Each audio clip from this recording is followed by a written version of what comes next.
Welcome to Section 420, Talkin Yankees, the podcast. Well, the weekend is here, the final weekend of the regular season. Yankees and the Toronto Blue Jays tied record-wise, 92 and 68th. Both teams control their own destiny, and the Yankees have an opportunity to, again, sneak in here to steal that AL East crown after really not having it for almost the entire second half of the season. But, of course, the Yankees now surging in these last few weeks, so put themselves in a great position. Obviously, they have this weekend series against Baltimore, and really the toughest leg of that three-game series out of the way, with the Yankees taking the opening game and again beating Trevor Rogers unexpectedly there. That's probably the game you think you'd lose. The Yankees win that, so now put themselves in position. So we'll need a little help with Tampa, so we'll kind of break that all down, give you what I think the Yankees' chances are. I think they're actually very good.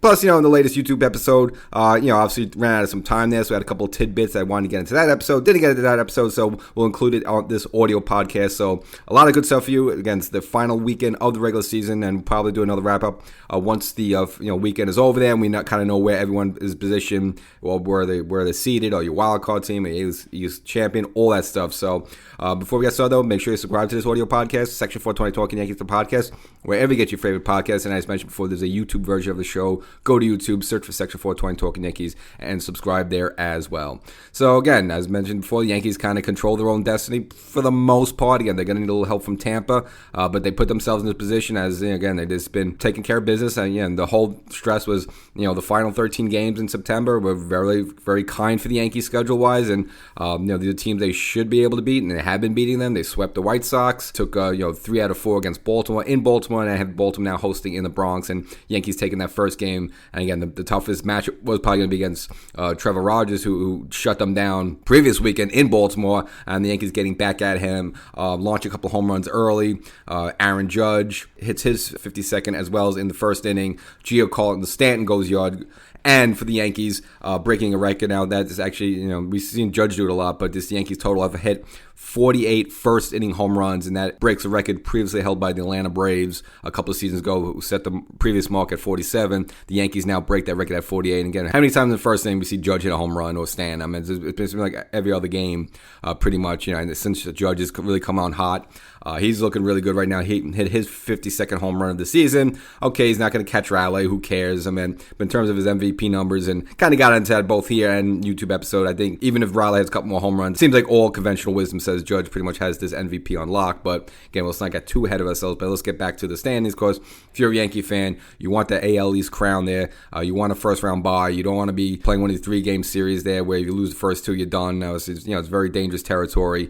And obviously, you want the home field advantage. Now, Boston helped the Yankees out. They took 2 out of 3 against Toronto there. So, while the Yankees were surging, Toronto has been stumbling there. And, if you look at Toronto now, they have 2 home games as well. It's against Tampa. They won the first game Friday night. But if you look at these next 2 games, you could really, it's almost a coin flip. I mean, even though Toronto's the home team there, they're basically throwing Savage in the Saturday game. He only has an ERA of 5, and right now their Sunday starter is yet to be determined. So maybe some sort of opener situation or not. So you got a guy that's pitching to a 5 ERA, has a 0-0 record for Saturday. And then Sunday right now, they're not telling you they're not even sure who their starting pitcher is right now. So that's what you're looking at. So if you're the Yankee fan, you gotta go look at that and say, hey, they're not throwing any good arms out there. Good opportunity if Tampa could just maybe get a couple good hot games hitting wise. Tampa throwing some decent pitches. They got Boyle for the Saturday game, and Seymour again right now who has a 4-2 record on Sunday, and he's a lefty, and lefties can be quirky, and maybe could just shut the other team down there. Obviously, it remains to be seen there, but at least I'm not saying Tampa has a big pitching advantage, but at least they're throwing somewhat 2 competent type pitchers at Toronto. Toronto's throwing absolute garbage in these next 2 games. So if you look at that, and if you look at the Yankees now in terms of what their pitching matchups are, you got Schlittler going for the Saturday game, then Luis Gil for the season finale there. And again, you would like those matchups against what Baltimore's throwing out there. So if you want to look at that, clearly it just seems like the Yankees do have the advantage there. But again, the Yankees have to win out their games, because the only problem is if both teams end up with the same record at the end of the season, Toronto has the tiebreaker, and obviously then, as even the Yankees win the next 2 games, Toronto also wins the next 2 games, and the AL East crown will go to the Toronto Blue Jays because they got the tiebreak against the Yankees, because the Yankees, early on, most of the season, were getting their butts kicked by Toronto, and that's going to potentially come back to bite them in the butt there. So could that potentially happen? Yeah, but I just don't think it's likely. It just seems to me, just the way the wind's blowing right now, and the way the Yankees are hitting, they just seem to be, going full steam right now. it just seems very more likely that the Yankees are going to probably win the next 2 games against Baltimore, and Toronto's probably going to lose one of these 2 games. If they lose both games, that'll be brilliant. That'll be great. But if you just look at these pitching matchups, and Tampa, you don't really know where their head's at, and I'm not saying they don't care or not, whatever, but really good opportunity there. I think Tampa has more likely. I see Tampa winning a game in Toronto versus Baltimore winning a game in the Bronx. So I think the Yankees got the slight advantage there. So again, we'll see how it all plays out. Of course, anything can happen. You have a blow up there, but beating Rogers on the Friday opening game, that was probably the toughest of the 3 there. And you got past that, and the Yankees kind of smacked them around a little bit. Getting some home runs and stuff like that. So the Yankees got the toughest leg out. And of all the 3 pitches, Will Warren, Schlittler, and Luis Heel, Will Warren would be the one I'd be worried about the most. And the Yankees were able to at least get him enough runs, get him the win. The bullpen held on tight. I know Tim Hill got out of a bases loaded jam there. But overall, and even got a good inning, Doval. Maybe he's finally starting to lock in a little bit because he's kind of been shaky since he's come here. Strikes out the side in the 8th there. So you're just seeing a lot of good things from the Yankees right now. So I could see very more likely them winning these next 2 games. Possibly Toronto loses one of these next 2 against Tampa there. If that all works out, that will hand the Yankees the AL East crown there, and obviously that's where you want to be. I don't think you want to be in a wild card situation where maybe you have to face Boston like that. We know even the Yankees might have a couple games better than Boston in the record there. Boston, for the most part of the season, has been handing the Yankees their backside as well there. So I think you don't want that matchup, especially if you have to have a crochet game 1 like that. It's just you don't want to deal with that. So obviously you'd rather have the AL East crown. And it's getting back to the most recent YouTube episode. You want to go to YouTube and catch it there. Went over a lot of things. Obviously, probably that the Yankees locking up a postseason berth. We did the Judge versus Riley MVP kind of match, and we did handle it as well. But one thing I actually wanted to mention they did get a chance was Volpe. Since the time he's been sitting down a little bit, and probably, from the rest, and maybe just get his head clear. He has hitting a little bit better. Now, at the time, a couple of days ago, his last 7 games, he had been hitting even 400 average. Now, you take 7 games, it's gone down to 292, but still, he's been on the upswing. So since that little period where, he had the injury, he had the cortisone shot, they kind of sat him out for a few games, and it was kind of up in the air. Was this from poor performance? The Yankees finally put their foot down and benching him for poor play. Nevertheless, Caballero got some playing time there, seemed to be effective. And I just think maybe at this time if Volpe was sitting down and is away from the game a little bit, it has probably helped him. Maybe just refresh, clear his head. And again, as of late, he's been hitting now. Remains to be seen, once we get to the postseason, who's going to start, Volpe or Caballero. I'm sure most Yankee fans would rather have Caballero do it. But since the time he's been away a little bit, it has benefited Volpe. And again, he has been hitting a little bit better lately. So look, got these next 2 games there. If you maybe make a big impression, maybe that helps you get a start for whoever they play in game 1. And also wanted to mention, to get a time, of course, never really officially congratulated Giancarlo Stanton for his 450th home run. I know it's a little bit old news. It was in Baltimore last week, but never really had to get a chance to announce it on the YouTube episode or here on the in the audio podcast version of Section 420 Talkin Yankees. So just wanted to give recognition to that. Obviously, it's a milestone. How long is he going to be in the Yankee uniform still? Will he be able to get his 500th as a New York Yankee?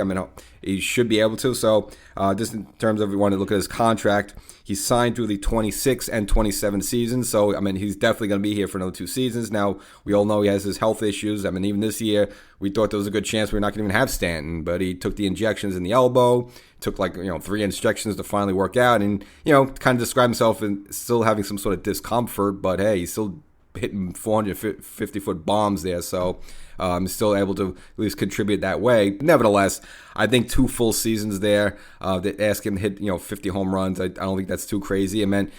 Just look from when he joined the team in June till now. If he had a whole full season, he's probably hitting about 45, 50 home runs this season. If he actually be able to play a full 162 game schedule, obviously this is shortened because he missed the first half. But nevertheless, I think you give him those 2 full seasons. Now there is a team option for 2028. I just don't think at that point he's going to be in his late 30s, and who knows, at that point Judge might start breaking down, and maybe Judge needs more DH spots there. So I don't think you see him for 28, but probably at least for 2 more years. And you've been hearing stuff on the radio. They think this offseason they're going to maybe try to move him if possible because, again, we saw what happened this season where if Judge needs some time away as a DH, you kind of can't stick because you kind of Stanton plugged there. And then you can, if you play Judge at DH and you got this guy Stanton make a boatload of money, and it's like you can't start him, you can't play him. Maybe he's having him come as a pitch hitter off the bench. So it's not really the best constructed team, but you can see with the 2 guys when they're in there and they're healthy, production-wise, you can see what they do there. So I don't know. Maybe they'll try to move Stanton. I don't think they will, but I would say he will at least be here for 2 more years, but probably not for 2028. And again, I don't know why we're going this ahead of myself. So, but a good opportunity that if he does hit the 500 home run, it should be and probably will most likely be within those 2 years and will be in a Yankee uniform. So that we'll probably see. And, do the Yankees want to hold on to him for that moment? We remember the whole thing with A-Rod when they were kind of playing that whole thing up and trying to get him to the 600 home runs. And obviously that's before everything hit the fan with all the steroids and other, the biogenesis, whatever the stuff he was involved with back in the day there. But the Yankees were playing up that whole 500 home run, 600 home run thing. So, I can see the Yankees want to get in that bad wagon just for marketing purposes. And then you get to the point almost like, with Judge when he was kind of going for the Maris's 61 home runs. Like every at-bat was watched and everything was watched. And so I'm sure the Yankees want to do that for ratings-wise. So, if that's the case, then maybe they're not looking to move Stanton in the offseason. Hey, let's keep this guy because the marketing aspect of it's going to be huge once he gets closer to 500. And I think it's overall, maybe people aren't so thrilled with the 500 home runs as they were maybe, years ago. But I think it'll still get attention. It'll still be a buzz. So I was saying, again, more likely you'll at least see him in the Yankee uniform for the next 2 seasons. And also, and I probably mentioned it before just to cover the bases, as well as Jay has also reaching that milestone of 30-30. That was also during the Baltimore series last weekend. So do want to make sure he's covered all those little tidbits. And maybe just the last one was Oswaldo Cabrera. Looks like he finally has the boot off during the start of the White Sox series a couple of days ago. He was taking some grounders there at second base, playing around. Now, there was some stuff a couple of months ago saying like he might want to come back this season. That's just not going to happen. Even if it's technically he could just come off the. I just don't think that'd be possible even if it was there. But it's just good to at least see him back and healthy. And kind of funny enough, when he did break his ankle in that game in Seattle, that's kind of around the time the Yankees really took the big spill and it kind of had this really, kind of downward mediocre summer there, which now finally the Yankees have, gotten a second win now and probably up there, maybe one of the hottest teams in baseball right now. But it was that time when Oswaldo Cabrera went down. Not that he was doing anything great there, but it kind of all went to hell as soon as he went down there. It's just interesting, though, but not to say that would bring him back was going to make the team great again, but just worth pointing out there. So that's the episode. The Yankees got these next 2 games. I think very well have a good chance to beat Baltimore for the next 2 games. And then, of course, I think Tampa should at least win one of these next 2 games in Toronto. It's probably going to be bloody. It's probably a back-and-forth football score there. But at least Tampa's 2 pitchers for the last 2 games seem a little bit more competent there. So, again, a good opportunity for Tampa to help out their friends, which I think because, look, the Yankees, when Tampa, obviously we saw the Tropicana Field got damaged to hurricanes. The Yankees, offered Steinbrenner Field. Very nice. So I think Tampa should return the favor and beat Toronto. We'll catch you next time.